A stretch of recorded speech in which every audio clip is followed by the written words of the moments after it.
परिभाषा शेखर में मंगलाचरण के श्लोक हम देख चुके हैं।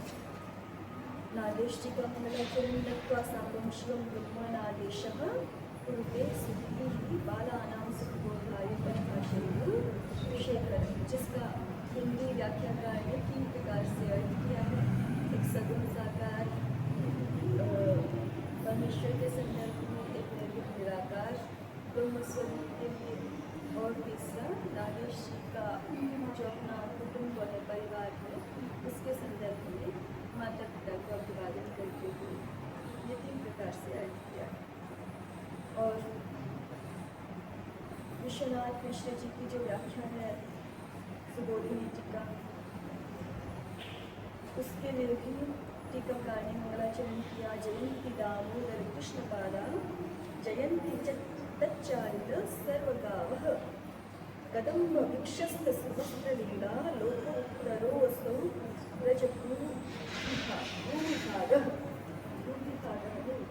भूमिभागः शारदां वरदां नत्वा गुरूंश्चापि महाशयान् मूलस्योद्धेयिका व्याख्या क्रियते वै सुबोधिनी।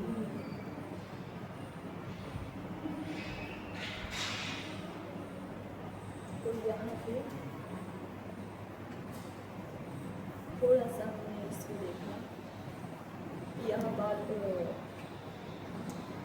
एक तो नत्वा सामं शिवम का 3 प्रकार से अर्थ कर दिया, और साथ में ये बताया कि किसी भी ग्रंथ के प्रारंभ में 4 बातों को कहना जरूरी होता है। उन 4 तथ्यों को सनातन शास्त्र परंपरा में, वैदिक शास्त्र परंपरा में अनुबंध चतुष्टय के नाम से जाना जाता है। अनुबंध चतुष्टय के रूप में उसकी प्रसिद्धि है।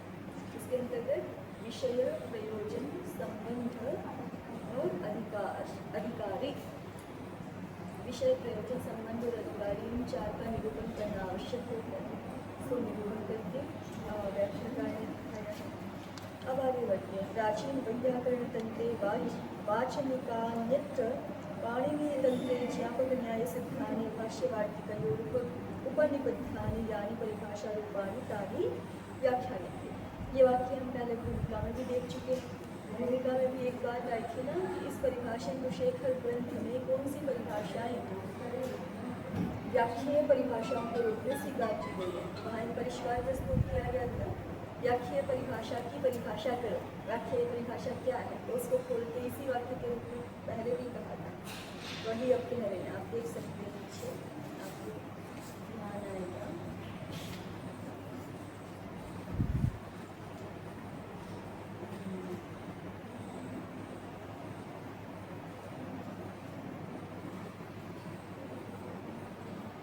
पृष्ठ 10 पर देखिए, इसको ये थोड़ा सा अलग रूप करता है। संकेत ग्राहक भिन्नत्वे सति शब्द धार्मिक साधुत्व प्रकारक शास्त्र जन्या प्रामाण्य ज्ञानानास्कन्दित बोध सहकारित्वेन मुन्यभिप्रेतत्वे सति पाणिनीय चरित भिन्नत्वम्, ये कहा था। और अभी क्या कह रही है? प्राचीन वैयाकरण तंत्रे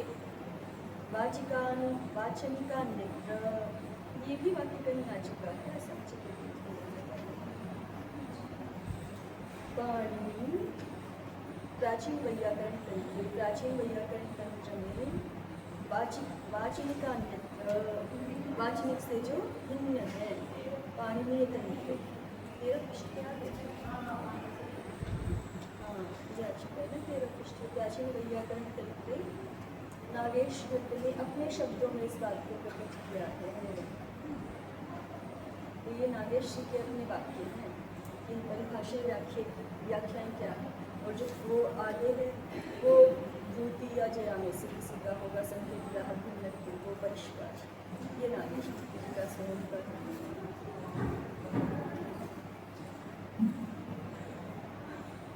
व्याकरण शास्त्र में आगे देखिए। व्याकरण शास्त्र में तो यहाँ पे इस परिष्कार में यही कहा गया था ना, महर्षि पाणिनि के द्वारा साक्षात विचलित नहीं होनी चाहिए, और पाणिनि तंत्र में ज्ञापक न्याय सिद्ध होनी चाहिए, जो कि भाष्य और वार्तिक में उपनिबद्ध हो, माने भाष्य और वार्तिक में कही गई हो, वो परिभाषा रूप यहाँ व्याख्याएं, वो परिभाषा रूप वाक्यों की यहाँ व्याख्या की जाएगी।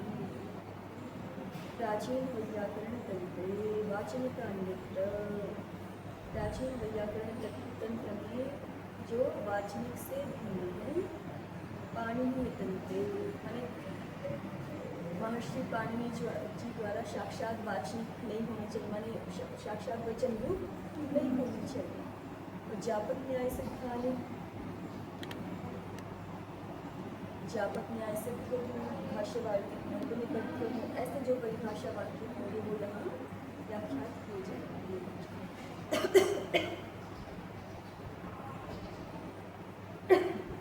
व्याकरण शास्त्र में दो प्रकार की परिभाषाएं उपलब्ध होती हैं।